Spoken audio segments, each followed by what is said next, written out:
Assalamualaikum warahmatullahi wabarakatuh. Saya Reza Kumala Mudaningrum dengan NIM 201-20169 akan mempresentasikan hasil jurnal yang sudah saya buat beberapa minggu terakhir ini.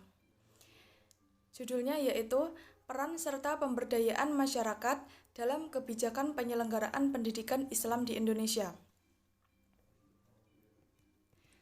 Berdasarkan pada penelitian yang dilakukan dengan penelitian review, penelitian pustaka, dan juga menggunakan jenis pendekatan kualitatif ini, diperoleh hasil temuan dalam menjawab fokus penelitian, yaitu bagaimana peran pemberdayaan masyarakat dalam kebijakan penyelenggaraan pendidikan Islam di Indonesia.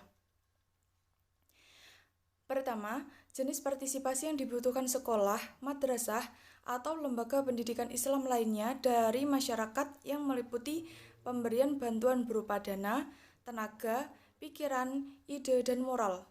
Bantuan-bantuan yang disebutkan ini selanjutnya digunakan untuk membangun sarana sekolah atau madrasah yang dapat menunjang pembangunan pendidikan di daerah tersebut. Sarana yang dibangun antara lain yaitu ruangan kelas, kamar mandi, dan kantin. Selain itu, jenis partisipasi lain yang digunakan yaitu antara lain ide dan pemikiran. Bantuan ini secara langsung tidak terlihat dalam pelaksanaannya, namun terkadang terstruktur atau menjadi masukan-masukan yang diberikan oleh masyarakat dan orang tua peserta didik dengan tujuan mengembangkan sekolah atau madrasah di daerahnya. Yang kedua, yaitu mementingkan warga belajar. Yang dimaksud yaitu dengan mendorong warga belajar untuk ikut aktif terlibat dalam kegiatan belajar dan kegiatan kemasyarakatan dan memperhatikan kebutuhan masyarakat, karena sebenarnya mereka tahu apa yang mereka butuhkan.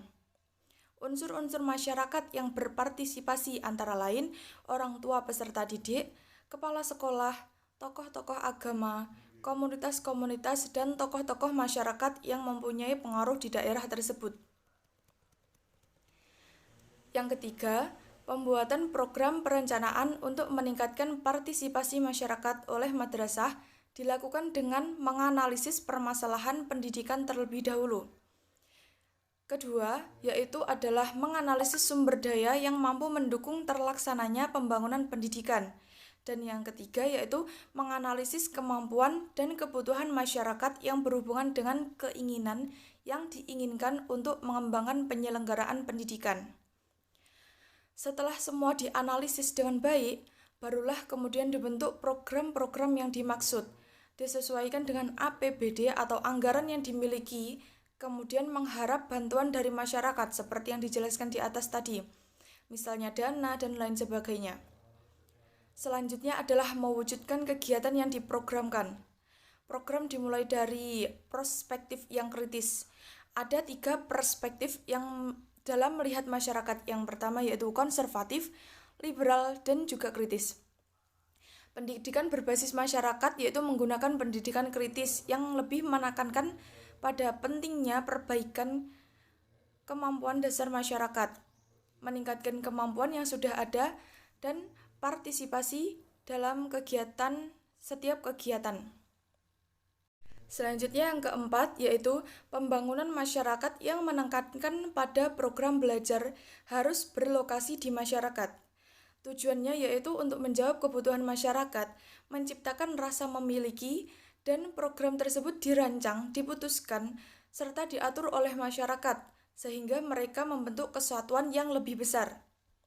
Teknik-teknik yang digunakan dalam melaksanakan partisipasi masyarakat pertama kali yang dilakukan oleh lembaga pendidikan adalah dengan menyadari keberadaan masyarakat di daerah sekolah, menumbuhkan rasa memiliki mengenai pentingnya sekolah dibangun dengan baik kepada masyarakat daerah, juga termasuk pemberian pemahaman, pengertian, dan kesadaran mengenai pentingnya keterlibatan masyarakat untuk menunjang pelaksanaan pendidikan. Melakukan kunjungan ke rumah-rumah masyarakat serta pihak yang berpengaruh di daerah tersebut sehingga dengan mudah dalam memberikan pengaruh yang positif kepada masyarakat sebagai pihak umum atau orang tua peserta didik. Yang kelima, yaitu tingkat partisipasi masyarakat yang terjadi adalah sedang atau playcation, yang bermakna bahwa penyelenggaraan pendidikan di daerah ini dapat dikatakan tidak terlalu sulit dan tidak terlalu mudah, sehingga disebutkan sedang, karena baik fasilitas atau upaya memberikan pengaruh kepada masyarakat membutuhkan waktu yang cukup singkat apabila sekolah mengunjungi pihak yang memiliki pengaruh di daerah tersebut.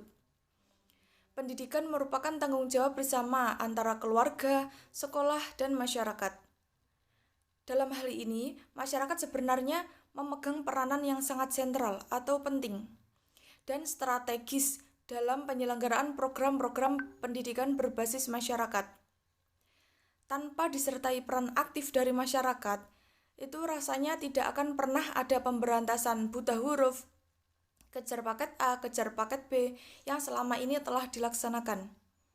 Kelompok masyarakat yang memiliki peran cukup signifikan dalam pelaksanaan pendidikan yang selama ini ada, yaitu adalah tokoh-tokoh masyarakat, organisasi atau lembaga kemasyarakatan, dan juga lembaga swadaya masyarakat atau LSM. Yang keenam, hasil dan dampak dari partisipasi masyarakat yang diperoleh madrasah atau sekolah dengan adanya peran serta pemberdayaan masyarakat dalam kebijakan penyelenggaraan pendidikan ini, antara lain adanya pembangunan perpustakaan sekolah, kantin, kamar mandi, dan juga ruangan kelas yang ditambah melalui dukungan-dukungan yang diberikan oleh masyarakat. Inilah yang disebut sebagai hasil atau dampak yang dirasakan dari kegiatan partisipasi atau peran serta yang dilakukan oleh pihak-pihak yang disebutkan di atas tadi. Sedangkan dampak yang bisa dirasakan langsung, yaitu adalah peserta didik dapat melaksanakan dan mengikuti pendidikan seperti layaknya yang terjadi di sekolah, baik di kota atau daerah-daerah yang dapat dikatakan lengkap atau dalam fasilitas dan lain sebagainya. Hal ini tentu dapat menunjang peningkatan mutu pendidikan di sekolah karena setiap pihak turut bekerja sama dalam membangun pendidikan. Pembuatan program untuk meningkatkan partisipasi masyarakat dilakukan dengan menganalisis permasalahan yang terjadi, menganalisis potensi atau sumber daya yang ada, kemudian mengetahui kebutuhan sekolah sehingga perlu diadakan peran serta masyarakat. Dalam melibatkan masyarakat, harus menggunakan teknik yang baik atau yang tidak merugikan pihak lain dan menguntungkan satu pihak saja.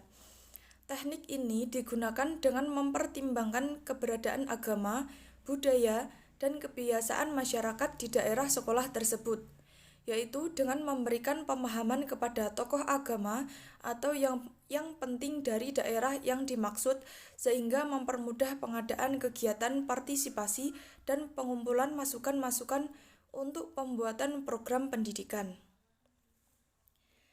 Demikian presentasi dari saya, kurang lebihnya saya mohon maaf. Wassalamualaikum warahmatullahi wabarakatuh.